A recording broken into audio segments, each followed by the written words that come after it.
I met Derek Vaughan in 2019 at a fintech startup that went under 6 months later. We were both senior developers, both suddenly unemployed, both frustrated with corporate bureaucracy. Over drinks, after our last day, we commiserated about how we'd build things differently if given the chance. "I've got this idea," Derek said, leaning forward. "Automated compliance software for small investment firms. They're drowning in regulations but can't afford enterprise solutions."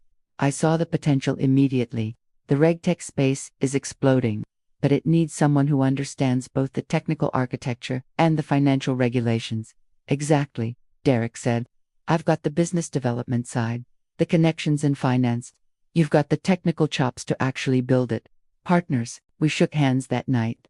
50-50 partnership, we agreed. He'd handle sales, fundraising, and client relationships. I'd build the actual software. We filed LLC paperwork the following week. Vaughan Compliance Solutions. What I didn't know was that Derek had already decided he didn't need a partner. I spent the next 18 months building Compliance Core from the ground up. Not we built, I built. Every single line of code, every architectural decision, every late-night debugging session was mine. I started with the core compliance engine in April 2019. Python backend, PostgreSQL database, React frontend. I documented everything meticulously in our shared Bitbucket repository. Every commit, every branch, every merge all, timestamped and attributed. Derek's contributions, 0 commits, 0 pull requests, 0 code reviews of substance. But he was busy, he said, talking to potential clients, networking at fintech conferences, building relationships with investment firms who'd need our software once it was ready. "How's it coming?" he'd ask in our weekly check-ins, which gradually became monthly, then sporadic. "I've completed the SEC Rule 15 C3-3 module," I'd explain. "The customer reserve computation algorithms are working. I'm starting on the FINRA reporting features next." "Great, great," he'd say, barely listening. "Keep me posted. I'm meeting with a potential client next week." I documented everything in our shared Google Workspace. Meeting notes, feature specifications, architecture decisions, technical debt tracking. I wasn't trying to protect myself, I just liked having organized documentation. By September 2020, I had a working product. 17 months of development. Compliance Core could automate regulatory reporting for small investment advisors, handle customer reserve computations, generate FINRA-compliant reports, and flag potential violations before they became problems. I emailed Derek, beta version complete, ready for client testing. His response came 3 hours later. "Fantastic work. Let me handle the rollout strategy." 2 weeks later, Derek called an important meeting at a coffee shop downtown. I showed up with my laptop, ready to discuss our go-to-market strategy. Derek slid a document across the table. "I need you to sign this." It was a contractor agreement, not a partnership agreement, a contractor agreement. Payment, $85,000 for development services rendered. "What is this?" I stared at the pages. "Look, be realistic," Derek said, his tone shifting to something I'd never heard before, dismissive, almost contemptuous. "You did the coding, sure, but I had the vision. I made the connections. I know this industry. The software is good, but it's my business relationships that give it value. We're partners," I said slowly. 50-50 we filed. "I've consulted with my attorney," he interrupted. "The LLC filing was preliminary. We never executed a formal operating agreement specifying equity splits. Legally, I'm the managing member. You were a contractor." "Contractor. I built everything. You built what I specified," Derek said. "Look, I'm being generous here. 85 grand for a year and a half of work. That's fair compensation. Take it. We part as friends, and you can put this project on your resume." My hands were shaking. "And if I don't sign," Derek smiled, "not friendly Tory, then you get nothing, and I'll make sure every potential employer in fintech knows you're difficult to work with. Your choice. But I've already got purchase agreements in negotiation. Compliance Core is launching next month, with or without your signature." I stared at him. This person I'd trusted. This person I'd worked alongside for months. Building something from nothing. "I need to think about it," I managed. "You've got 48 hours, Derek said. "After that, the offer drops to 50,000. He left me sitting there, his coffee cup still steaming on the table. I didn't argue, I didn't threaten, I didn't sign. I'd already hired an intellectual property attorney. See, I'm a developer. Documentation isn't optional, it's how software works. And I'd documented everything. 3 days before Derek's important meeting, I'd received a cold LinkedIn message from someone claiming to be a potential investor. They'd seen Vaughn Compliance Solutions and wanted to learn more. Something about the message felt wrong, too vague, too eager. I checked Derek's recent LinkedIn activity. He'd changed his profile. Under current projects, it now read, Founder and CEO, Vaughn Compliance Solutions, formerly Vaughn Chun. He'd removed my name. That's when I called Rebecca Huang, an IP attorney a former colleague had recommended. I met her the next day and brought everything. Tell me what you have, Rebecca said, opening her laptop. 18 months of Bitbucket commits, I said. Every single one attributed to my account. Timestamps, code changes, commit messages. I pulled up the repository statistics on my laptop. 1,456 commits total. Derek's account, 0 commits. Not a single line of code. Rebecca's eyebrows rose. 0, 0. He never even forked the repository. I have documentation of 47 code review sessions where I explained the architecture to him via Zoom. I recorded 23 of them with his knowledge. There in our shared meeting folder, in every recording, he's asking me to explain how my system works. I opened my email archive. I have 167 emails discussing development. In 89 of them, Derek explicitly calls it your system, your code, or your architecture. Here's one from May. Can you explain your database schema again? I'm talking to a potential client and want to make sure I understand how your compliance engine works. Rebecca was typing rapidly. What else? Google Docs revision history for every specification document. I created all of them. Derek left comments and suggestions, but never wrote content. Slack message history, our entire conversation archive. Meeting notes where he explicitly said, you handle the technical side, I handle business development. Financial records. I paid for our Bitbucket subscription, AGS hosting, development tools, everything. I have receipts totaling $14,000 in infrastructure costs over 18 months. Derek reimbursed me for exactly 0. Rebecca leaned back. This is exceptionally well documented. Most cases involve arguments about who contributed what. You have a time-stamped, immutable record of sole authorship. There's more, I said. I kept every version of the code in Bitbucket. I can show the progression, how it started as a basic framework and evolved into a complete platform. Every feature, every module, every function. I wrote technical blog posts about the development process on Medium published under my name, describing my problem-solving approaches, and Derek's response to these blog posts. I pulled up the articles. He commented on 3 of them. Here's the first. Great explanation of your approach to the SEC compliance module. Second one. Love how you solved the database optimization challenge. Third, your architecture is really coming together. Rebecca smiled, not warmly, but with the satisfaction of an attorney seeing an airtight case. Your former partner documented his own lack of contribution. That's remarkable. What are my options? I asked. We file a lawsuit for ownership rights, intellectual property theft, and breach of partnership. With this documentation, we'll also pursue an injunction preventing him from selling or licensing the software until ownership is established. He's trying to close deals next month. Not anymore, Rebecca said. I'll have a cease and desist letter and injunction filing ready by tomorrow morning. Rebecca moved fast.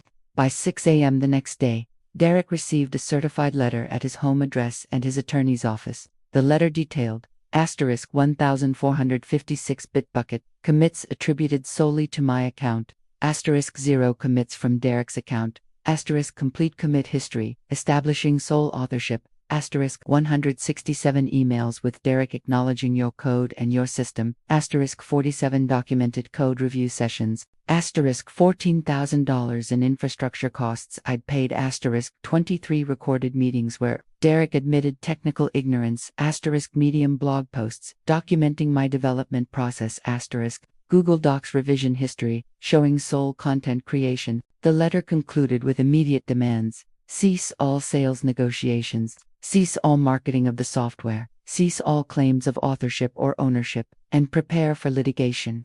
Rebecca also filed for a temporary restraining order preventing the sale or transfer of Compliance Core, pending resolution of ownership. Derek called me 17 minutes after his attorney received the documents. What the fuck are you doing? His voice was shaken not with anger, but something else. Fear, maybe. Protecting my intellectual property, I said calmly. Your attorney is threatening. You can't just. I can. I did. Every line of code in compliance core is documented as my work. Every architectural decision, every feature, every module, timestamped and attributed in version control that you never even accessed. We were partners. I had the vision. You had an idea. I had a vision and then spent 18 months implementing it. There's a difference. Your Bitbucket account shows 0 commits, 0 code reviews, 0 contributions to the actual software. I was doing business development. Then you should have negotiated appropriate compensation for business development. Instead, you tried to erase me from the project I built and sell it as your solo creation. My attorney says your case is bullshit, Derek said, but his voice lacked conviction. Then why are you calling me instead of letting your attorney handle it?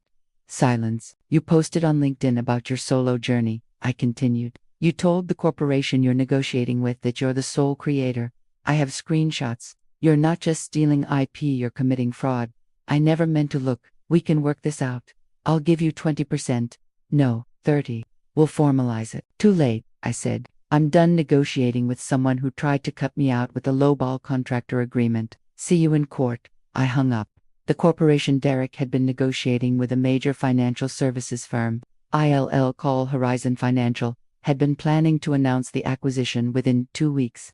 The injunction stopped everything. Horizon's legal team contacted Rebecca immediately. They were not happy. Our due diligence process didn't reveal any ownership disputes, their lead counsel said in a conference call. Mr. Vaughn represented himself as sole creator and owner. Do you have documentation of those representations? Rebecca asked. Multiple emails, a presentation deck, and recorded pitch meetings. We'd like copies of everything, Rebecca said. For our litigation, we'd like to understand what we're buying if we're buying anything, Horizon's counsel replied. Can you provide evidence of your client's ownership claims? Rebecca sent them a curated evidence package, the Bitbucket commit history, email excerpts, and code review session recordings. 2 days later, Horizon's counsel called back. We're suspending acquisition negotiations pending resolution of ownership. We're also considering whether Mr. Vaughn's misrepresentations constitute actionable fraud. Your client is demonstrably the software's creator. Every technical claim Mr. Vaughn made in his presentations appears to be describing work your client performed. Derek's deal was dead, but Rebecca wasn't done. She deposed Derek under oath 3 weeks later. The deposition took place in Rebecca's law firm's conference room. Derek arrived with his attorney, Marcus Webb, who looked like he'd rather be anywhere else. Rebecca started gently. Mr. Vaughn, how many lines of code did you personally write for compliance core? Derek shifted. I didn't write code. I'm not a developer. I handled the business side. So 0 lines of code. Correct. How many commits do you have in the Bitbucket repository? None. That wasn't my role. What was your role? Business development, client relationships, strategic vision. Rebecca pulled up the Bitbucket statistics on the conference room screen. The repository shows 1,456 commits over 18 months, all attributed to Mr. Chen. Does that number sound correct to you? I don't know the exact number, Derek said.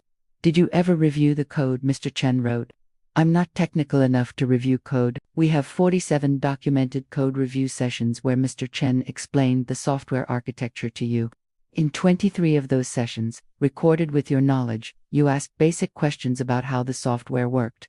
Do you remember those sessions? Derek's jaw tightened.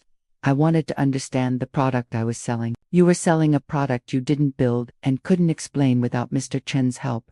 I understood the business case, Mr. Vaughn. In your LinkedIn post announcing the Horizon Financial acquisition, you wrote, "Proud to announce my creation's success. Solo journey worth it." Why did you characterize Compliance Core as your creation when you wrote 0 code and made 0 commits? Derek glanced at his attorney. Webb looked pained. It was my vision, Derek said. My business relationships. The code was just implementation. Just implementation, Rebecca repeated. Mr. Vaughn, do you know how the SEC compliance module works? Generally, can you explain the algorithm for customer reserve computations? Not in technical detail, no. Can you explain the database architecture? No. The API integration structure? No. Can you name 3 technical decisions you made during development? Silence, Mr. Vaughn. We have 89 emails where you explicitly referred to the software as Mr. Chen's work. You called it your system, your code, your architecture. Why did you acknowledge Mr. Chen's sole authorship in private, but claim sole authorship publicly? No. Derek's face was flushed. It was partnership language. Casual. We have a May 2020 email where you wrote, "Can you explain your database schema again? I am talking to a potential client and want to make sure I understand how your compliance engine works." That doesn't sound like casual partnership language. That sounds like someone asking the actual creator to explain their creation. I was being humble, or being accurate, Rebecca said. Mr. Vaughn, how much money did you invest in Compliance Core's development? I invested time. How much money? I don't recall the exact. Mr. Chen has receipts showing he paid $14,000 in infrastructure costs, software subscriptions, and development tools. You reimbursed him $0. Is that correct? I was handling business development costs. Do you have receipts for business development costs? Derek hesitated too long. Some. How much did you spend on business development? I'd need to check. Ballpark figure. Maybe, 2,000. Mr. Chen spent $14,000 building the software. You spent approximately $2,000 on unspecified business development, yet you attempted to sell the software as your sole creation for $3.2 million, offering Mr. Chen $85,000 as a contractor payment. Does that seem equitable to you? I brought the business relationships. Which relationships specifically? Name the clients you brought to Compliance Core before attempting to sell it. Another too long pause. I was in negotiations. Name 1 client you closed. Horizon Financial was interested because of my pitch. Horizon Financial suspended their acquisition when they learned you weren't the software's creator. Their legal team is now investigating whether your representations constitute fraud. Were you aware that claiming authorship of software you didn't write could constitute fraud? Webb finally intervened. Don't answer that. Rebecca smiled. Let's move on. Mr. Vaughn, did you ever contribute to the technical documentation? I reviewed it. Did you write any of it? No. Did you create any of the architecture diagrams? No. Did you write any feature specifications? I gave input. Did you write any specification documents? Mr. Chen handled documentation. So he built the software, wrote the documentation, paid for the infrastructure, and created all technical materials. What exactly did you create? The business model, the market positioning. We have Google Docs revision history for the business plan. Mr. Chen created the document. You left comments. He revised based on your suggestions, but he wrote the content. Isn't that correct? Derek's hands were shaking. It was collaborative, like the code was collaborative, where you contributed 0 commits. Webb stood. We need a break. Of course, Rebecca said pleasantly. The deposition broke Derek. His attorney called Rebecca the next day. My client is willing to discuss settlement, Webb said. I'm listening, Rebecca replied. Mr. Vaughn acknowledges that Mr. Chen performed the primary technical development. He proposes a 60-40 split of any sale proceeds, with Mr. Chen receiving 60%. No. That's very generous given your client contributed 0 code, 0 commits, 0 technical expertise, and $2,000 in unsubstantiated business development costs, while my client spent $14,000 in 18 months building the entire platform. Your client then attempted to erase my client's existence and sell the software as his sole creation. We're not negotiating a split. We're negotiating what your client pays my client for attempted theft. That's not your client committed fraud. He told Horizon Financial he was the sole creator. We have emails, presentations, and recordings. Horizon's legal team is cooperating with us. They're considering their own fraud claims against your client. Silence on the other end. Here's our offer, Rebecca continued. Mr. Chen receives 100% ownership of Compliance Core and all associated intellectual property. Mr. Vaughn receives 0 equity and 0 proceeds from any future sale. Mr. Vaughn pays Mr. Chen $50,000 in damages for attempted theft and the $14,000 in infrastructure costs Mr. Chen fronted. That's unacceptable. The alternative is we go to court with 1,456 commits, 167 emails, 47 code review recordings, and your client's deposition where he admitted he kooyanked explained how the software he created actually works. We'll also notify every financial services firm your client has contacted that he attempted to sell software he didn't build. How's his business development career going to look after that? Webb was quiet for a long moment. I need to discuss with my client. You have 48 hours, Rebecca said. After that, we file the full lawsuit and I personally send copies of the evidence package to every fintech industry publication in the country. The headline will be, Business Development Executive Attempts to Sell Software He Didn't Build, Caught by Version Control History. That's accurate. Yes, it is. Talk to your client. Derek caved. 36 hours later, he signed everything. With clear ownership established, I contacted Horizon Financial directly. Their legal team had already reviewed Rebecca's evidence package. They knew exactly who'd built We're still interested in the software, their VP of Technology said in our first meeting. In fact, we're more confident now that we're dealing with the actual creator. I'm glad to hear that, I said. Our offer is $2.8 million for the platform and a 2-year consulting contract at $250,000 annually. We want you to integrate Compliance Score into our existing systems and develop additional modules. I negotiated up to $3.1 million for the acquisition plus the consulting contract. Total package, $3.6 million over 2 years. The acquisition closed in January 2021. Horizon Financial issued a press release announcing their purchase of Compliance Core. Created by software engineer James Chen, Derek's LinkedIn, which had announced his creation's success, was conspicuously quiet. I paid Rebecca her fees 20% of the settlement and acquisition, which she'd earned 10 times over. She'd taken the case on contingency, betting on the strength of my documentation. You made this easy, she told me when I thanked her. Most IP theft cases involve arguments about who contributed what. You had time-stamped, immutable proof of sole authorship. Your former partner had nothing except unfounded claims. I paid off my student loans, bought a house, and invested the rest. The consulting contract with Horizon turned into a full-time position as their Director of Compliance Technology. Derek tried to restart his business development career, but fintech is a small world. Word got around, not from me, but from Horizon's team and others who'd heard about the dispute.